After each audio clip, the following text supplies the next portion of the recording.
নমস্কার, কেমন আছেন সকলে? আমি সুদীপ্ত শিলিগুড়ি থেকে। আমার আরেকটি নতুন ভিডিওতে আপনাদের স্বাগত জানাই। আজকে আমাদের এখানে রামনবমী, আজকে শুক্রবার। তো আমি সকাল সকাল বেরোতে পারলাম না, কারণ আমার তো সকালে পড়ানো থাকে, লয়ের ব্যাচ, এআইবির ব্যাচ পড়ানো ছিল। তারপরে স্নান টান করে বেরোলাম। তো যাওয়ার পথে দেখি বাসন্তী পুজো হচ্ছে এক জায়গায়। তো ভাবলাম আপনাদেরও দর্শন করাই, আমিও দর্শন করি। আজকে মা বাসন্তী পুজোর নবমী। শিলিগুড়িতে এখন দেখলাম অনেক জায়গাতেই বাসন্তী পুজো হয়। জগদ্ধাত্রী পুজোটা অনেক বেশি হয়, বাসন্তী পুজো তার থেকে একটু কম, কিন্তু তাও বহু জায়গায় হয় বাসন্তী পুজো। তো তারপরে আসলাম আমি কৌশিকদের বাড়ি, এবং আমি আর কৌশিক আসলাম হিলকাট রোডে। প্রথম গাড়িটা রেখে হিলকাট রোড ধরে হাঁটছি, এখনও সেভাবে ভিড় হয়নি। তো এখানে একজন দাদা আমাদের লাড্ডু খাওয়ালো। তো তারপর একটা জলের বোতলও নিলাম আমিও, যদিও তাদের থেকে। গাড়িতে তো আমার সবসময় জলের বোতল থাকে, কিন্তু গাড়িটা যেহেতু ভেতরে রেখে এসেছি, তো সেই জন্য নিলাম একটু, কারণ লাড্ডু খেয়ে জল খেতে ইচ্ছে করবে। তো এখানে সুন্দর আমাদের শিলিগুড়িতে এবার রামনবমী অনুষ্ঠিত হচ্ছে, শোভাযাত্রা বেরোচ্ছে বিভিন্ন জায়গার থেকে, দেখতে পাচ্ছি, শুনতেও পাচ্ছি। অনেকে বন্ধু বান্ধবরাও খবর দিচ্ছে। তো এত সুন্দর করে সাজিয়েছে সারাটা রাস্তা, প্রত্যেকটা জায়গায় একটু পরপরই ক্যাম্প, এবং সেখানে যারা শোভাযাত্রায় আসছেন, হেঁটে যাচ্ছেন রোদের মধ্যে, তাদের জন্য প্রত্যেকে শরবত খাওয়াচ্ছে, জল দিচ্ছে, কোথাও লাড্ডু, কোথাও পায়েস, বিভিন্ন রকমের খাওয়ার আয়োজন আছে। এবং তাছাড়াও মানে এগুলো তো এমনি স্বেচ্ছাসেবী সংস্থার থেকে খাওয়াচ্ছে নিঃশুল্ক, কিন্তু খাওয়ার দোকানও প্রচুর আছে যেখানে আপনি কিনেও খেতে পারবেন।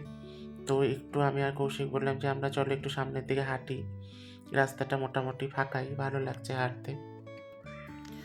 তো আপনারা তো সবার নিজের নিজের জায়গায় রামনবমী উদযাপিত হতে দেখেছেন, শোভাযাত্রায় হয়তো গেছেন অনেকেই। আমার সাথে শেয়ার করবেন যে আপনাদের এক্সপিরিয়েন্স কীরকম লাগলো সেই শোভাযাত্রা বা সেই রামনবমীর উৎসব। যদিও রামের উৎসব অনেকে বলে থাকেন যে রাম তো অযোধ্যার, কিন্তু নয়। রাম ত্রেতা যুগে সবার, উনি তো নারায়ণের রূপ হিসেবেই এসেছিলেন। আর আমাদের বাঙালিদের এটা ভুললে কখনোই চলবে না যে আমাদের সবার প্রিয় দুর্গোৎসব, সেটাও রামচন্দ্রের হাত দিয়ে কিন্তু শুরু হয়েছিল, তার শুভ সূচনা হয়েছিল।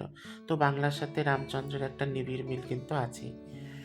তো যাই হোক, তারপরে এখানে দেখি যে কিছু খাওয়ার ছিল বোধহয়, প্যাটিস ট্যাটিস জাতীয়, তো আমি নিইনি, কারণ সেতে মানে রোদ টোদ আছে তো এখানে, ভয় লাগে দিনের বেলা গ্যাস ট্যাস হয়ে যায় যদি। তো কৌশিক আর আমি হাঁটতে হাঁটতে আমি বলছিলাম চলো কৌশিক ফুচকা খাই।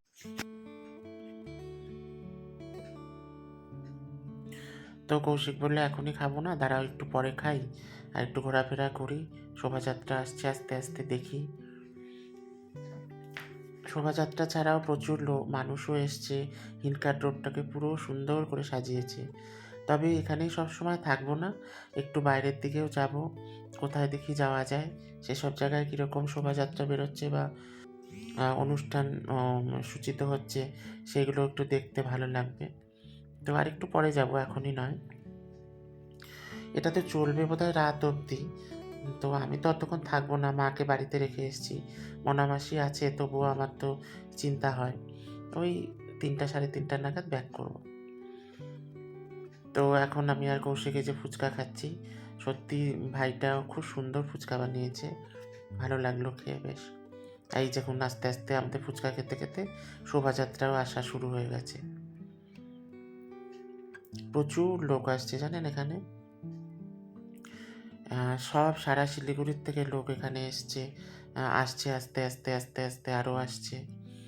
সারাদিন চলবে তো তো মানুষ আস্তে আস্তে দেখবে। কিন্তু এখানে একটা জিনিস খুব ভালো লাগলো আমার, যেটা দেখে, বিভিন্ন স্বেচ্ছাসেবী সংস্থার থেকে এত সুন্দর জুস খাওয়ানো, জল আপ্যায়ন করা, বিভিন্ন রকমের খাবার খাওয়ানো, সেগুলো চলছে।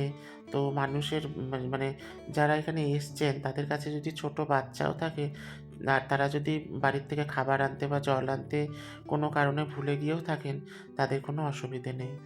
এখানে প্রচুর ভাইয়েরা, প্রচুর দাদারা, মায়েরা সবাই এখানে নিঃশুল্ক সেবা দিচ্ছেন। এটাও অনেক বড় প্রাপ্তি আমাদের জন্যে।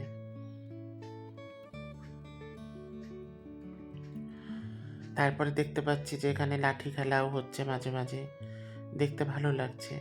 এই লাঠি খেলা কিন্তু এখনকার নয়, এটা আমাদের হিন্দু সমাজের, বাঙালি সমাজের অনেক পুরনো প্রথা। আগেকার দিনে যে কোনো শোভাযাত্রাতেই এই লাঠি খেলার প্রচলন ছিল এবং বাড়ির বাচ্চাদের ছোটোবেলার থেকে সেই লাঠি খেলার প্রশিক্ষণ দেওয়া হতো, যেটা এখন অনেকটাই হয়তো স্থিতধী হয়ে গেছে, কিন্তু আজকে দেখে আমার খুব ভালো লাগছে সেটা। তো এই যে শোভাযাত্রাটা দেখুন শুরু হয়ে গেছে।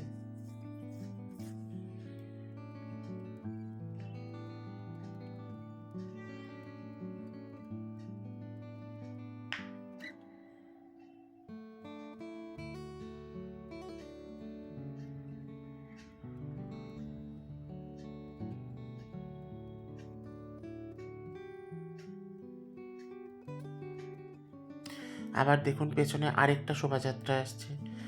এগুলো না বিভিন্ন জায়গার থেকে, বিভিন্ন পাড়ার থেকে অনুষ্ঠানগুলো করা হয়।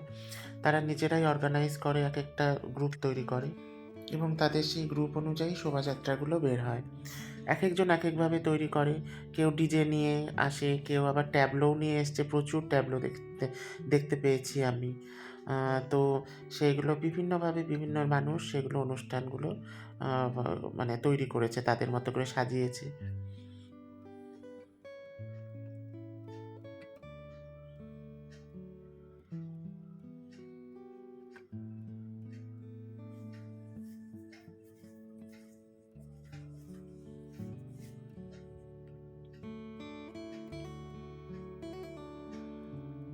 এখানে একজন বোন আমাদের, সে ব্যাগের মধ্যে করে চকলেট আর পেন নিয়ে এসে সব শিশুদের সেটা বিতরণ করছে, খুব ভালো লাগলো। পেন বিতরণ করা মানে শিক্ষা বিতরণ করা। জনমানুষে যদি শিক্ষার আলো জাগরিত না হয়, তাহলে সঠিক আর ভুল, দিন আর রাত্রির পার্থক্য তারা বুঝতে পারে না। তারা খুব তাড়াতাড়ি ম্যানুপুলেট হওয়ার ম্যানুপুলেট হতে পারে। সেই জন্য শিক্ষার আলোটা খুব দরকার।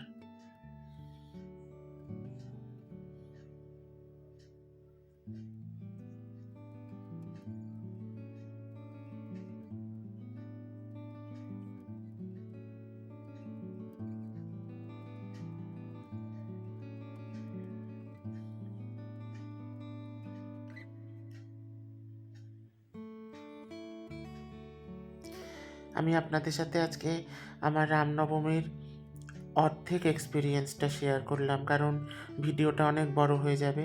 আমি এর পার্ট 2টা অবশ্যই কালকে নিয়ে আসার চেষ্টা করব।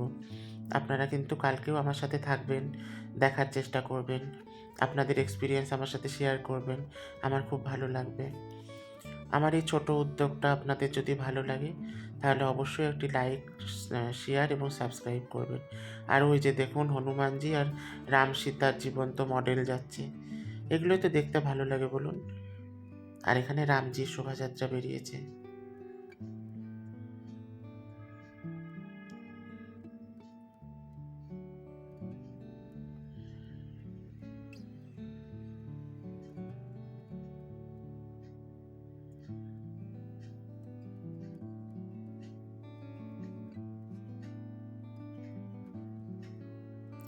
আজকের ভিডিওটা তাহলে এখানেই শেষ করছি। এর পার্ট 2টা আমি কালকে নিয়ে আসবো। আপনারা অবশ্যই দেখবেন, আমার সঙ্গে থাকবেন, লাইক, শেয়ার এবং সাবস্ক্রাইব একটা অবশ্যই করবেন।